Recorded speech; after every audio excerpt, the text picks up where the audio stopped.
Okay, it's going to be a review of SummerSlam 2014. This is the last time they were in LA before they made the transition to Brooklyn. So going all the way back to August 17, 2014 from the Staples Center in LA, the attendance, once again, 17,357. All right, so this is like the first major pay-per-view that was on the WWE Network. I think after WrestleMania 30, that's a lot of providers started dropping WWE pay-per-views. I had DirecTV at the time. I believe DirecTV's last pay-per-view that they held was WrestleMania 30. So yeah, I remember this being a depressing day. I remember basketball in the morning. We played like a game, then it started raining and everybody left. And I just remember shooting free throws. Yeah, just kind of being down, saying, yeah, SummerSlam's tonight. There's no way of ordering it. I did not want to subscribe to the WWE Network at the time. You had those $300, $400 laptops, and the connection kind of sucked at that time too. The connection would always go in and out. You had to reset the modem, reset the router, and I just knew it would be an awful experience. So I wasn't sold on the WWE Network for a while. I think WrestleMania 2015, it was an okay experience. Me and my brother, we watched it on his crappy laptop. And we got through it. But I remember 2016 was worse. I remember during Jericho and AJ, it kept shutting off on us. So it took a while before, you get the right laptop and you were really comfortable with the network. It wasn't really until, I think, late 2016 I started to get used to it. But hey, man, this is the first major WWE Network, pay-per-view. And so you open up the show with Hogan really plugging the shit out of the network and $9.99. See, you know what, man? I hate to say it, but when you go back to this time, the fact that $9.99 became a catchphrase and people actually came to the arenas with the $9.99 signs, that just shows you that you could market and over promote anything, and some of the fans would just buy into it. So it's kind of weird, but let's get right down to it. All right, first match of the night. We're going to open up with The Miz taking on Dolph Ziggler for the Intercontinental title. Actually, Rob Van Dam and Cesaro. I want to talk about this first. All right, so RVD is on the pre-show again. 10 years earlier, he actually takes on Rene Dupree, and it was cut from SummerSlam 2004. So 10 years later, he takes on Cesaro. I thought the match was really good. I mean, it got 8 minutes. It was good stuff, man. Cesaro actually did some RVD-like maneuvers. I think he actually pulled off a Rolling Thunder. But, RVD still had it at this time. He takes on Cesario, as he would call him, and this is a sweet little match. I think this should have definitely been on the pre-show, but we're going to jump right to the main show. The Miz taking on Dolph Ziggler for the Intercontinental title. I felt like they went a lot longer than 8 minutes, but they only go about 8 minutes. Dolph actually wins the IC title. At this time, Dolph had already, been Money in the Bank, cashed in on it, and been world champion. But by this time, he's taking on The Miz, and it was good, man. I think if you put The Miz in the ring with the right guy, especially in these IC title matches, he ended up having some pretty damn good matches. Obviously, the highlight will be the one with Rollins. I believe that came a couple years later at Backlash. But this match with Ziggler, it was pretty damn good. It felt like it got a lot more time than 8 minutes, though. I mean, the highlight of this match would be the, Ziggler actually going for the Famouser, Miz actually ducking and transitioning into the skull-crushing finale. That was a great near fall. But somehow, some way, Ziggler actually wins with the zigzag, zigala, whatever he called it, and wins the Intercontinental title. And the fans still seem happy by it. Even though, you've seen Ziggler be IC champion, he definitely won it before this match. I know he won it at some point, and he already been world champion in 2013. But, the fans are still pretty much into Ziggler at this time. So good stuff there. I enjoyed the opener. I thought it had a great energy. And, if you put The Miz with someone really athletic, you always get something solid, I think. And that's what that was. All right, next up, you got AJ Lee taking on Paige for the Divas Championship. They go about 5 minutes here. It was good. It's a cool matchup. I think this aged pretty well. AJ, anytime you see her, you just, you almost appreciate how hot she is. There really isn't too many girls that remind me of AJ. A few definitely come to mind, but she definitely has a really Nice look to her, and so does Paige. You know, AJ's a lot more tan than Paige, but yeah, two hot women, two girls that definitely made a name for themselves. At the time, Paige was kind of the unknown, so this has aged pretty well for me. It just felt like a dream match on a female level. And it's funny, Paige actually counters the submission, the Black Widow from AJ, and she counters it into what is ironically called the Rampage. And, you know, obviously Paige will make the transition to AEW, and, you know, kind of this it's becoming like the Sunday night heat of AEW Rampage. But it's funny that Paige's move at the time was called the Rampage, kind of a foreshadowing of things to come. But yeah, Paige was actually really, really in great shape at this time. So, you know, solid stuff. I wouldn't say go out of your way to see it, but it was a cool matchup. Next up, we got Rusev with Lana taking on Jack Swagger with Zeb Coulter. You know, Zeb Coulter is actually Dutch Mantel. He was let go of TNA a couple years earlier, and this is actually a flag match. So yeah, very patriotic match for Swagger. He comes out with the American flag and the We the People theme. See, I always say to myself, man, if Cesaro had kept that We the People theme, that would have fit him perfectly. If he was chasing for the championship, I think that would have helped him out a lot. You know, Swagger, you know, I don't think the theme fit him quite as well. But, you know, very rarely have you seen the fans get behind Jack. The safe way to do it is just to have him be patriotic, coming out with the American flag. So it's almost has like a Russia versus USA type of feel. It was good. It was good action here. You know, Rusev did some good selling of the ankle, so he couldn't lock in, you know, his camel clutch submission on Swagger. So he actually did it on one knee. So you saw some really, you know, interesting ring psychology there that, you know, people could really learn a lot from, you know, just little things like that. I thought that was good. You know, Swagger did some crash and burns that backfired on him. And ultimately, Rusev goes over. You know, Lana and Zeb at ringside, you know, they were very animated. They were very much into the match. And it's funny, at the time, you know, this is one of the few instances, one of the rare instances where JBL actually got behind the babyface. You know, JBL, one thing about JBL is that he's very patriotic. He's very pro-American. If you go back to the SmackDown 9/11, you know, you'll know what I'm talking about. He actually stole the show there in terms of some of the, you know, backstage segments that they cut on that 9/11 SmackDown show. But yeah, Rusev goes over, and, you know, the Bulgarian flag comes down and they sing the Russian national anthem, kind of shades of, you know, memories of Rocky IV there. And just kind of got me reminiscing, you know, Lana, like they did a really good job with the Rusev presentation. It really is a nice throwback to Rocky IV where, you know, Drago's wife, Bridget Nielsen, you know, she definitely has like that same type of look, you know, the blonde hair, just the way she has her hair. It was really, you know, there's a lot of similarities in terms of the way Bridget Nielsen looked in Rocky IV when you compare it to Lana. So great presentation there. And, you know, I got to say, man, when you look back at Rocky IV, I think my favorite scene in the movie is just the, you know, the Russian national anthem, you know, when Stallone and Drago are just, you know, kind of looking at each other. You see Stallone's eyes in that scene. That's probably the best acting he did in the whole movie. You know, sometimes you don't really need to, you know, act with dialogue. You could act through your eyes. And that was one of his strong points. So yeah, that might be my favorite scene in the whole movie. And, you know, this, well, the ending of this thing didn't quite have the impact that Rocky IV had, but, it was still cool, man. It was still a really, really good, you know, match between these two guys. I thought it was better than expected. You know, this is a match, you know, both guys would end up in AEW. So, you know, you could always say to yourself, oh man, you wish things could have worked out for them. But, you know, at the time, Rusev just had different hair. He was definitely carrying a lot more body fat at the time, but he was still effective. This was still a solid match between two up and coming young guys. I wouldn't say it was great, but, you know, it was definitely something to see.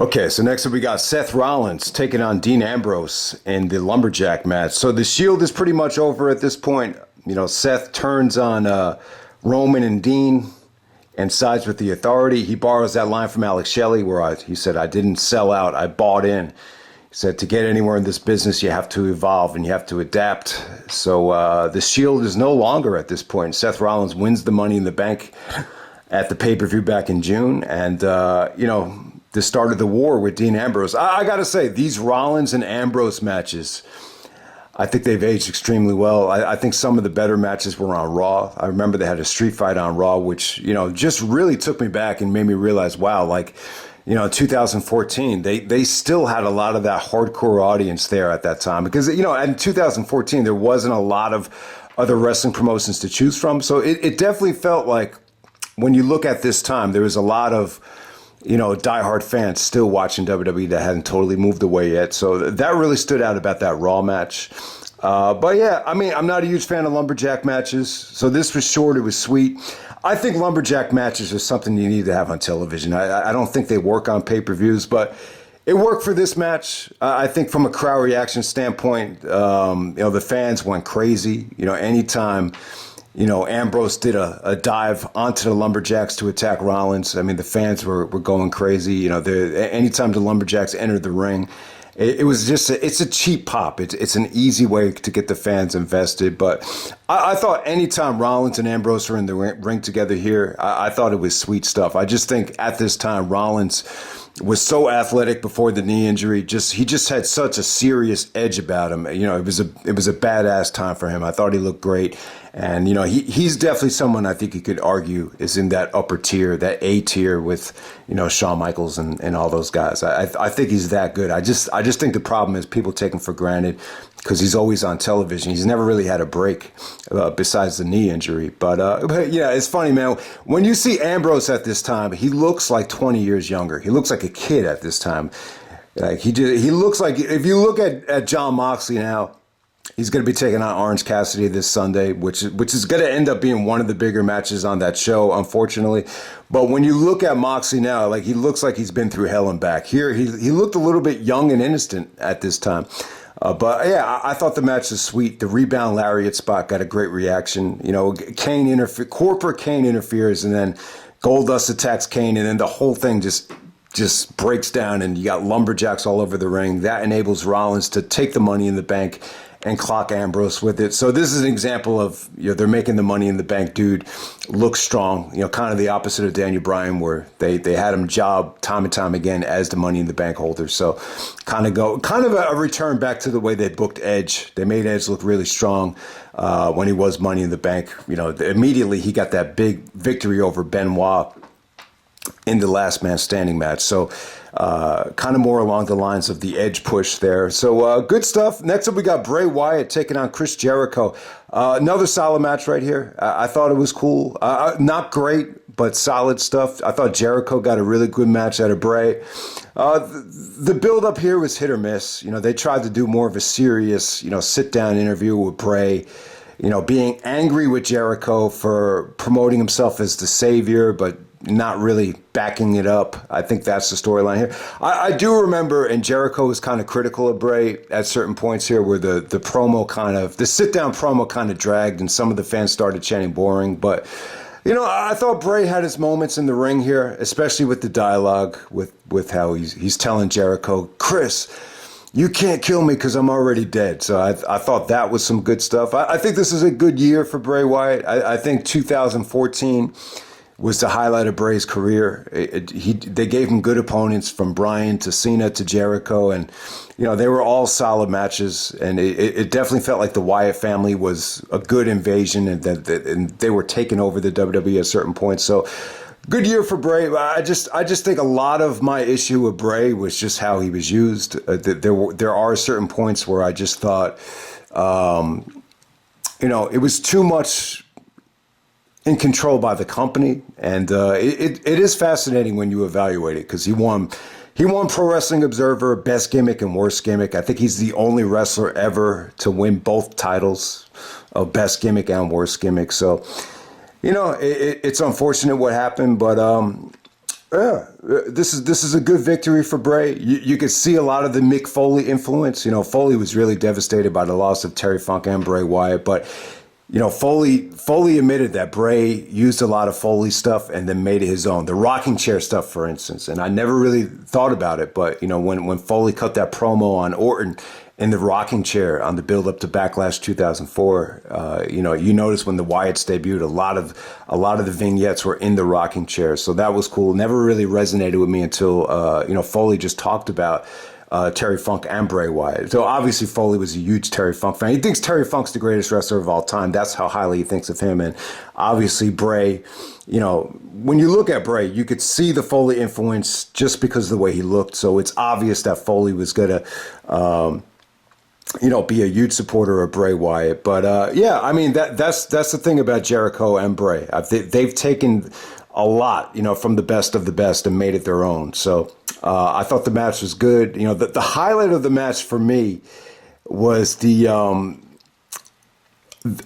when Bray kind of threw Jericho off here when he was building momentum to hit the lion salt. He just does that bridge where he bridges upside down. It's like a handstand, and he's got his stomach just bridged up in the air, and Jericho just doesn't know what to do. It would have been cool if Jericho tried the lion salt to break that up, but it just threw Jericho off. And then Bray starts jawing to him about how he's already dead. Then he hits the code breaker, and then Bray just kind of falls out of the ring, baits Jericho in, Sister Abigail on the guardrail, brings Jericho back in for the Sister Abigail finish. So, yeah, I mean, I'm a huge Jericho fan, so I was not crazy about this match, but it's cool, man. The timing is pretty cool. We can see Bray Wyatt gets a huge victory over arguably the greatest of all time here. So a good, underrated Bray Wyatt match if anyone has not seen this yet. And I'll be honest with you, man. I totally forgot this was on the show. I did not remember this was on the show until I, popped in this case, the Blu-ray, actually. So yeah, solid stuff. I wouldn't say it was great. Next up, we have Stephanie McMahon and Brie Bella. Not a big fan of the Bellas. I know they're Italian, really beautiful brunette girls that are in great shape. So I get the appeal. I get why Bryan and Cena, dated them. In Daniel Bryan's case, he actually, is still married to Brie Bella, if I'm not mistaken. But I don't know, man. I just never really cared for them. I think some of the stuff that came out on the reality show, it's just, they're just not for me in terms of, their personalities, especially Nikki Bella. I'm actually glad that John and her actually broke up. But, Brie Bella and Stephanie McMahon, the highlight here is Stephanie. I thought she was great. She came out with a great, ring attire. Jericho even gave her a huge big up on his podcast after this was over, just saying, she's one of the best characters in WWE. It just really felt like, Steph at this time, and she did not wrestle a lot. I mean, she had the match with Trish that gets a lot of love because of the booking, and I think a lot of it just has to do with the way Trish looked in that match. Then she had the big match with Vince at No Mercy, which, a lot of people did not care for the buildup of that. That's when the McMahons got the most heat they ever got on the internet. But yeah, this was a nice return for Stephanie. I mean, for someone that doesn't wrestle that much, I mean, she looked good here, man. She just had great character development, great connection with the fans, execution-wise. She connected really well. The fans were actually chanting, "You still got it," to Steph. I mean, she looked like a superhero with the way she looked here. She just looked very confident. And, it shouldn't come as a surprise. She's been in the business her whole life. Her father is, trains people to develop great personalities to connect with fans. Her husband is, probably the best in-ring general of all time in terms of knowing what you're doing in the ring. So it doesn't surprise me that she looked really, really good here for someone that was not consistently in the ring. The Brie stuff is all right. I wouldn't say Brie looked bad here. Some of the transition to the LaBelle lock came off pretty good here. But you had Triple H at ringside, helping Stephanie, kind of paying her back after all the years where Stephanie was at Triple H's side. So that was cool. So Triple H is full heel here. And then Nikki Bella, turns on Brie. And you get a split up of the Bella twins. Nikki just looked a little bit like, I don't know. She looked sad about it. I don't know exactly how the storyline played out, but she almost came off like she was hired or paid to attack Brie. But, like I was saying, guys, I'm just not a huge fan of the Bella twins. I'll just leave it at that. I don't have a lot to say about them. I would agree they are. I could see the appeal if you wanted to date them and marry them. but they're just not, personality wise. There are times where a girl's personality can turn me off, no matter how hot they are. And some of the stuff what I've seen from the Bellas with the E channel and the Total Diva stuff, it's just not my cup of tea. All right, next up we have Roman Reigns taking on Randy Orton. Okay, so RKO, Randy Keith Orton puts over the up-and-coming Roman Reigns. So it really is kind of like Roman's biggest victory before he got the monster push. I believe after this match, he had an illness during the fall, if I'm not mistaken. I can't remember the exact surgery. He had to get something taken care of. It was definitely like health-related, more so than an injury. Yeah, Roman and Randy Orton. A pretty good match right here. I think Orton felt a little bit stale. Orton was a little bit... He's still coming off of being the poster boy for the Authority, so I can't say the fans were into either guy here. Kind of a lukewarm reaction for Roman. I didn't think the fans were, hotter for Roman than they were for Dean Ambrose. I think it felt like Ambrose was the much more over guy at this point, but they're slowly grooming Roman at this time. To be the face of the company. It was hard to tell if that was exactly the case at this time, but looking back on it, they gave them the double main event. But yeah, I thought Randy Orton, it's a little bit of a methodical, boring match for Orton. Roman definitely got in better shape, and it's just a lot better since then, but the match definitely did have its moments. There were some beautiful counters here from the spear into the power slam from Orton. The highlight of the match is the RKO. While Roman's actually doing that running lariat where he uses the ropes as momentum, and he's in midair trying to hit that lariat, and then Orton hits him with the RKO midair. That was cool. One of the better RKO counters that we've seen. I think the RKO off the top rope counter got a little bit played out, but this felt fresh to me. This felt really, really fresh. Some of the Superman punch stuff didn't age well for me. That's a finisher that I think Roman has really built up and made better over the years. But the ending was sweet too. The ending was sweet. Roman hits the spear, and solid match between Roman and Randy Orton. I wouldn't say it was great, but just solid stuff. And really the first time where it felt like Randy Orton put over, the younger talent. And it's funny because the presentation of Orton just being this young up-and-coming star was so well done. It's just all of a sudden it just hits you like the young Randy Orton is finally an older statesman putting over a younger talent. And it's just, it just feels like a really transitional time for the company. And then the main event, we have Brock Lesnar taking on John Cena for the World Heavyweight Championship. All right, so at this time, Cena is the undisputed champion. All right, so just to kind of go back in time here, Daniel Bryan at WrestleMania became, the undisputed champion because Orton unified the belt. So Bryan was with 2 championships. So Bryan had to vacate the title after he got the neck injury, and they had a Money in the Bank. On the pay-per-view, the main event featured Cena actually winning the belt in a ladder match to win both titles. So Cena comes out with both titles, the world title and the WWE Championship. So after Brock won this match, I think he actually dropped the world title the next time he defended the belt. I could be wrong about that, but I do remember at the Rumble, Brock only came out with the WWE title, but I think that's the right call. I don't really think I think it was kind of pointless to be bringing out 2 belts at that time. But hey, man, great video package here. This is Brock doing more of an MMA promo style video package where he talked about he wanted to leave John Cena in urine and vomit. And that was pretty memorable right there. But very polarizing match. I know at the time, I didn't watch True Slayer's review of it, so I have nothing to feed off of here. Yeah, I wanted to check out his review to see what he said about it because there's really, for WWE at this time, there's really not a lot of stuff from the Conrad podcast empire. Usually you want to have stuff that you can, debate and feed off of. But yeah, I just remember the general consensus of this match was that it was, too one-sided.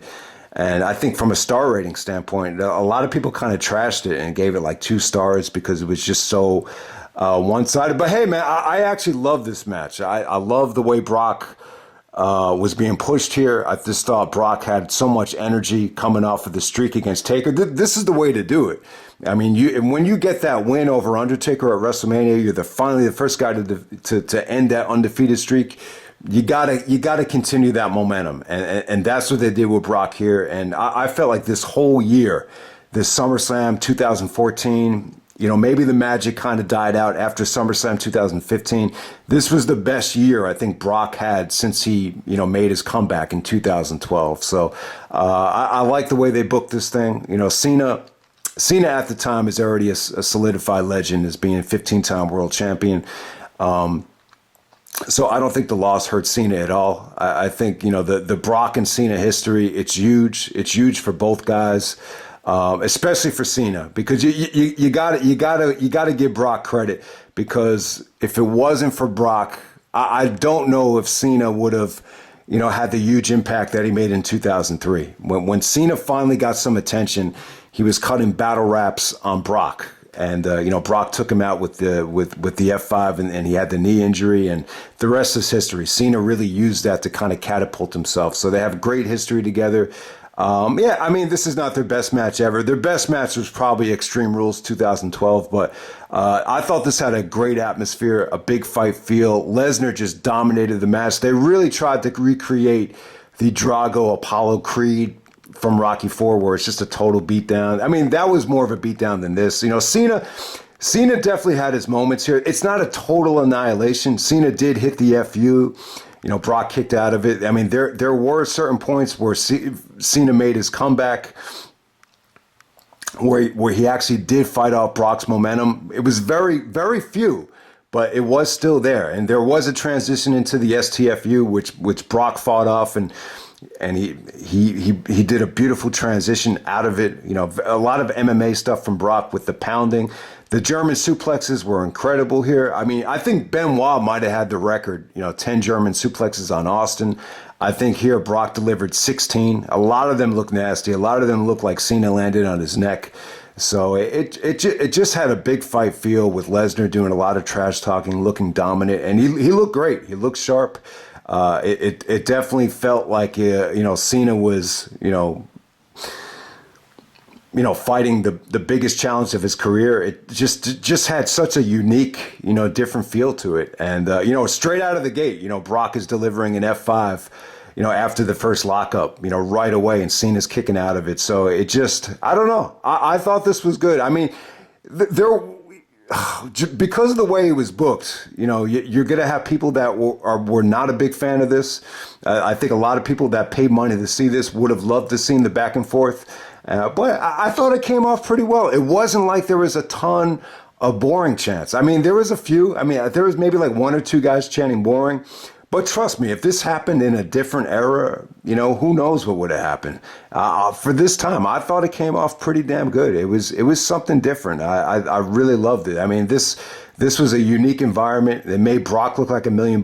I mean, never in a million years would I think they will put the championship on someone that was not going to defend it, pay-per-view after pay-per-view. But they went against the grain, and, to a degree, I think it worked. There was a while there where I think a lot of people were turned off with Brock being champion, not defending the belt. But, that's kind of the way the championship's been now, especially with Roman, at the helm as well. But, Brock and Cena, this is one of the best rivalries ever, in my opinion. I think Brock and Cena, it's more memorable than Orton Cena, Batista Cena. It's definitely a great rivalry. Even some of the, obviously a lot of people aren't gonna, give this a lot of star ratings, and even the stuff from Backlash that really wasn't well received in the ring, but it was still memorable though. Like the program, the promos, just the chemistry that they had on the mic.